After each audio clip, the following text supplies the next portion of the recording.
ახლა ჩემი რუბრიკის დროა არტ აქცენტი, რომლის ფარგლებშიც მე გადავწყვიტე შევხებოდი ლიტერატურას, გამომდინარე იქიდან, რომ დღევანდელი დღე, ანუ დღევანდელ დღეს, ანუ 21 სექტემბერს თანამედროვე ლიტერატურის გიგანტის, ამერიკელი მწერლის The Master of Horror, ანუ ჰორორის მეფის დაბადების დღეა, სტივენ კინგის დაბადების დღე, მას შეუსრულდა 74 წელი. ხო, ალბათ ყველასთვის კარგად ცნობილია მისი შემოქმედება, შესაბამისად, მათ დეტალურ განხილვაზე მე დროს არ დავკარგავ და მისი ბიოგრაფიის მოყოლაში, უბრალოდ მინდა შეგახსენოთ, რომ სტივენ კინგს ძალიან დიდი წვლილი მიუძღვის ზოგადად ლიტერატურისა და ხელოვნების სხვა დარგების განვითარებაში და აი ჩემთვის პირადად და დარწმუნებული ვარ, ძალიან ბევრი ადამიანისთვისაც საშინელებათა ჟანრი, ჰორორი უბრალოდ წარმოუდგენელი იქნებოდა სტივენ კინგის გარეშე და წარმოუდგენელი იქნებოდა თუნდაც აი ამ წიგნების გარეშე, რომელსაც თქვენ აი ახლა ნახავთ, ესენი გახლავთ წინააღმდეგობა, ის, ნათება, სეილემის ხვედრი, მიზერი, 11-22-63 დღე, რომელმაც შეცვალა მსოფლიო, მწვანე მილი, მკვდარი ზონა, წელიწადის დრონი, ბნელი კოშკის სერიები და ასე შემდეგ, ასე შემდეგ. მე მინდა შეგახსენოთ, რომ მისი წიგნები 350 მილიონზე მეტი ასლის სახით არის გაყიდული მთელი მსოფლიოს მასშტაბით. მათი ნაწილი ადაპტირებულია როგორც ფილმებად, ასევე ტელესერიალებად და კომიქსებადაც. სტივენ კინგს საერთო ჯამში აქვს გამოცემული 63 ნოველა, აქედან 7 რიჩარდ ბაქმანის და ასევე ჯონ სვიტენის ფსევდონიმით. ასევე მოგახსენებთ, რომ მას ეკუთვნის 5 არამხატვრული ჟანრის წიგნი და ასევე 200-მდე მოთხრობა. მოკლედ, ამ ერთი შეხედვით ძალიან წარმატებულ ადამიანს და უამრავი ბესტსელერის ავტორს ძალიან რთული ცხოვრება ჰქონდა, ბევრი მძიმე პერიოდი გამოიარა მან, დაწყებული მამის სახლიდან წასვლით, მისი თვალწინ საუკეთესო მეგობრის ტრაგიკული სიკვდილით თუ უკიდურესად გაჭირვებული ყოფით დამთავრებული. დღეისთვის მე შევარჩიებ რამდენიმე საინტერესო და შედარებით უცნაური ფაქტი მის შესახებ, რომელიც შესაძლოა რომ ფართო საზოგადოებამ არ იცოდეს. შესაბამისად, მე ამ ყველაფერს მოვუყარე თავი და მინდა გაგაცნოთ. ნუ მოკლედ, როგორც გენიოსებს ჩვევიათ, სტივენ კინგის საკმაოდ ცუდი მოსწავლე გახლდათ, მიუხედავად იმისა, რომ მას ძალიან უყვარდა კითხვა, სძულდა სკოლა. იმდენი გაცდენა ჰქონია თურმე, რომ კლასშიც კი ჩატოვეს. მოგვიანებით მან გადაწყვიტა, რომ წერით ეშოვნა ფული და ნამუშევრების სკოლაში გასაყიდად მიიტანა. მიუხედავად იმისა, რომ გეგმა წარმატებულად განახორციელა და ნაწერები თავის თანაკლასელებს მიყიდა, მასწავლებლებმა როგორც კი გაიგეს ამ ყველაფრის შესახებ, ვერ აიტანეს ეს მისი საქციელი და რა თქმა უნდა, მთელი გამომუშავებული ფული, ასე ვთქვათ, უკან დააბრუნებინეს. კიდევ ერთი ძალიან უცნაური ფაქტი კინგის შესახებ, ეს გახლავთ მისი პირველი სამსახური, რომელიც იყო არც მეტი არც ნაკლები მესაფლავე. ის დღე და ღამე სასაფლაოზე იყო და საფლავებს თხრიდა. სასაფლაომ ისეთი გავლენა იქონია მასზე, რომ საფუძველი ჩაუყარა კინგის პირველ ნაშრომს, რომლის სახელწოდებაც გახლავთ I was a teenage grave robber, რაც ნიშნავს მე ვიყავი საფლავების თინეიჯერი მძარცველი.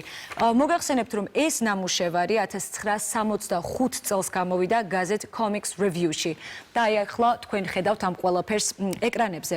საინტერესოა ისიც, რომ საფლავების მძარცველის ისტორია არ აღმოჩნდა მისთვის დიდად ესეთი პოპულარობის მომტანი და თითქმის ყველა ჟურნალი თუ გაზეთი უარით ისტუმრებდა სტივენ კინგს და ახლა თქვენ ხედავთ ერთ-ერთ წერილს, სადაც 14 წლის სტივენ კინგი მიმართავს წერილობით გამომცემლობას, პუბლიცისტებს და აი ასეთი სახით ეხმიანებოდა ყოველთვის და ხშირ შემთხვევაში უარყოფითი პასუხით ბრუნდებოდა ეს პასუხები. ახლა რასაც მოგახსენებთ, შეიძლება ძალიან დიდი мотиваციის მომცემი იყოს თქვენთვის. აი ეს ყოველივე პასუხი, უარყოფითი პასუხი, რომელიც სტივენ კინგს უბრუნდებოდა, ყველა სათითაოდ კედელზე აკრავდა და საბოლოო ჯამში იმდენი დაგროვდა, რომ კედელზეც აღარ ეტეოდა. 1967 წელს დიდხნიანი წარუმატებელი მცდელობების შემდეგ, როგორც იქნა მისი პირველი მოთხრობა The Glass Floor, ანუ მინის იატაკი, სულ რაღაც $35 გაიყიდა და ალბათ დამეთანხმებით, რომ $35 სულაც არ არის საკმარისი იმისთვის, რომ კომუნალურები გადაიხადოს. შესაბამისად, ამ თანხების დასაფარად, ამ ხარჯების დასაფარად მას უწევდა მრავალი მიმართულებით მუშაობა, როგორც მომლელად, შენობის მეთვალყურედ, სამრეცხაოში და ვულკანიზაციაშიც კი და საერთოდ არავინ არ იცის აი ასეთ რეჟიმში როდის ან როგორ ახერხებდა ძილს. სტივენ კინგი არ იყო მხოლოდ ჰორორების მწერალი, ამის საუკეთესო მაგალითი არის 1982 წელს გამოცემული წიგნი წელიწადის დრონი, რომელიც აერთიანებს 4 ნოველას და აი ამ 4-დან 2 არ არის ჰორორი. უფრო მეტიც ეს 2 ნოველა გადაიქცა ყველასათვის საყვარელ ფილმებად შესანიშნავი ფილმები გაქცევა შოუშენკიდან და დარჩი ჩემთან. და სწორედ აი ამ ფილმების ტრეილერებს ადევნებთ ახლა თქვენ თვალყურს. სტივენ კინგზე საუბრისას უბრალოდ შეუძლებელია რომ არ ვახსენოთ The Shining, ნათება, მისი წიგნი, რომლის მიხედვითაც ლეგენდარულმა სტენლი კუბრიკმა გადაიღო კინემატოგრაფიის ისტორიაში ალბათ ერთ-ერთი ყველაზე მნიშვნელოვანი ნამუშევარი, რომელმაც გარკვეულწილად შეცვალა როგორც რეჟისორების, ისე მსახიობების აზროვნება. The Shining დღემდე რჩება ჰორორ კლასიკად, მაგრამ არის ერთი პრობლემა, რომ სტივენ კინგს ეს ფილმი სძულს. მან გააკრიტიკა შელი დიუვალის სამსახიობო ოსტატობა და ჯეკ ნიკოლსონსაც კი გადასცდა, რომლისთვისაც ეს ფილმი ძალიან წარმატებული იყო, არის და იქნება. ერთ-ერთი ყველაზე გამორჩეული როლი არის ჩემთვის პირადად. ხო, როდესაც ჟურნალმა Rolling Stones-მა ერთ-ერთი ინტერვიუს დროს კითხა სტივენ კინგს თუ რატო არ მოსწონდა ფილმი მით უფრო რომ ამხელა გამოხმაურება და პოპულარობა ჰქონდა, მან ძალიან მარტივად მოუჭრა, ვერ გავიგეო. სწორედ ამ კითხვით მინდა გადავინაცვლო ჩემს სტუმართან, ჩემი დღევანდელი რუბრიკის სტუმართან, რომელიც ასევე გახლავთ სტივენ კინგის ძალიან დიდი თაყვანისმცემელი და მინდა ასეთი კითხვა დაგისვა შენც. როგორ ფიქრობ, რატომ არ მოსწონდა კინგს Shining-ის კუბრიკისეული ვერსია? დათო, გორგილ, მიპასუხე, ძალიან მაინტერესებს შენი აზრი. გამოდით რომ სტუმრის ამპლუაში ვარ ახლა. დიახაც რომ. ჩვენ ხშირად გვისაუბრია კინგის შემოქმედების შესახებ ეთერს მიღმა და ძალიან საინტერესოა, იმიტომ რომ მართლაც რომ კარგად იცნობ მის შემოქმედებას. უნდა ვაღიარო რომ ჩემი უღლე უკეთ იცნობს მას, იმიტომ რომ უფრო დიდი გულშემატკივრია, მაგრამ მე ძალიან ვაფასებ და არ ვეთანხმები იმ ლიტერატურის იმ მიმომხილველებს, ვინც ამბობს, რომ სტივენ კინგი არ არის მაღალი ლიტერატორი. ამაზე არ გვინდა მოკლედ საუბარი. შეეხება Shining-ის ამბავს, პრინციპში ეს გაამჟღავნა ერთ კულუარულ ამბავში სტივენ კინგმა და თქვა, რომ ჯეკ ნიკოლსონი არ მომწონსო ამ ფილმშიო და არ მომწონს ერთი მარტივი მიზეზის გამო, იმიტომ რომ Shining-ში მთავარი პერსონაჟი, რომელიც ყველა მიცის, კი ბატონო. ეს არის ჯეკ თორენსი, რომელიც სასტუმრო Overlook-ში ჭკუიდან გადადის, ასე ვთქვათ. ის ნელ-ნელა ხდება შეშლილიო და ჯეკ ნიკოლსონს რო შეხედავ, ეგრევე შეშლილი სახე აქვს, ამიტომაც მე არ მომწონს ეს პერსონაჟი. ზოგადად რაღაცებს უწუნებდა. Shining-ი ისეთი წინააღმდეგობრივი ფილმია, კუბრიკი იყო რეჟისორი, რომელთან მუშაობაც არ იყო იოლის საქმე და კუბრიკს უყვარდა ძალიან ბევრი ისეთი გადაკეთება, ადაპტაციის ისე გაკეთება, რომელიც შეიძლება ითქვას, რომ ტექსტების ავტორებისთვის არ იყო მთლად მისაღები, იმიტომ რომ კუბრიკი არ მიჰყვებოდა ხოლმე მწერლურ ხედვას და ქონდა თავისი კინოენა, რაც გაზაკვირი არ არის, ბუნებრივია. ეს ის შემთხვევა იმ უმცირეს შემთხვევებში გადის, როცა წიგნით ძალიან კარგია და მისი ეკრანიზაციაც ძალიან კარგია. ხოჭის მეორე შემთხვევაში, რომელსაც Google-ის ბუდეს გულისხმობ, ასევე კენკიზის სულდა ეს ეკრანიზაცია. ხო, მეც რა მაინტერესებს ვახსენეთ, რომ რაღაცა დიდად კარგად დადებითად არ იყო განწყობილი ამ კინოეკრანიზაციის მიმართ, ანუ Shining-ს გულისხმობ.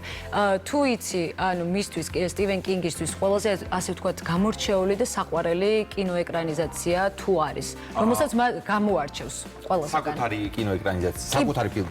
ზოგადად სტივენ კინგი გიждდება, რომ ვიცოდეთ ვესტერნებზე. ძალიან უყვარს ვესტერნები, საერთოდაც ამბობს, რომ როდესაც წერა დავიწყეო, გადავწყვეტე, რომ ჩემი მთელი შემოქმედება ყოფილიყო ფენტეზის, ანუ ბეჭდების ბრძანებლის უფრო და სერჯიო ლეონეს ფილმების რაღაცნაირი ნაერთიო და პრინციპში თავიდან აი ამ ხაზს მიყვებოდა ხოლმე ბნელ კოშკში ეს ძალიან კარგად ჩანს. კი, კარგად ჩანს ნამდვილად.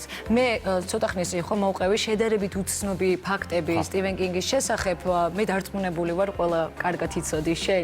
მე მაინტერესებს შენ რა იცი მის შესახებ, აი ესეთი უცნაური, რაც ფართო საზოგადოებამ არ იცის, ესეთი რაღაცა ნათელი რომ მოვფინოთ და რომ მე მაინტერესებს სტივენ კინგის დამაინტერესა უпростоრად თავის დროზე თუ საიდან წამოვიდა მისი მთავარი ხაზი, ღერძი, შიში, რაც არის ხო მის წიგნებში მთავარი რის გარშემო სტრიალებს, ხო ყველაფერი და მივაგენი აი ამის საყრდენს.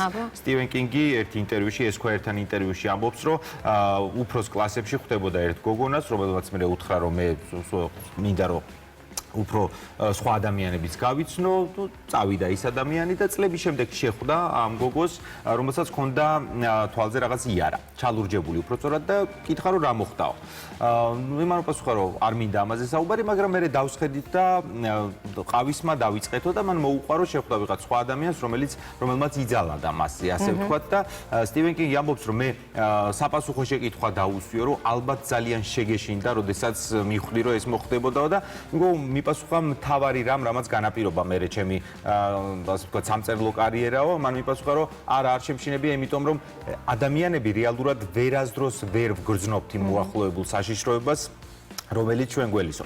აი ეს შიშის კვლევა იყო ჩემთვის ყველაზე საინტერესო სტივენ კინგის შემოქმედებაში და ასევე მინდა გითხრა რომ ჩემთვის მისი ნაწერების მთავარ ნაწერებად მიმაჩნია ის ტექსტები, რომელშიც პირდაპირ მნიშვნელობით ჰორორი არ არის წარმოდგენილი. რაც საშინელებათა ფილმი არ არის, მონსტრები არ არიან. მე უფრო მომწონს მისი ადამიანური შიში. აი ზუსტად, იცი რა უნდა მეთქვა, ამ ძალიან ბევრი რაღაცის წაკითხვა მომიწია ამ ბოლო პერიოდში სტივენ კინგის შესახებ, მით უფრო რომ ჩემი ვთქვათ რუბრიკის მთავარი თემა იყო დღეისათვის და გარდა იმ პროფესიონალიზმისა, რაც მას გააჩნია და რაც აქვს ამდენი წლების განმავლობაში, საოცარი ადამიანია.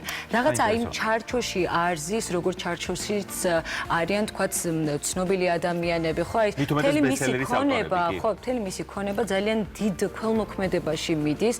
ცხოვრობს ძალიან ჩვეულებრივ სახლში, იმ სახლში.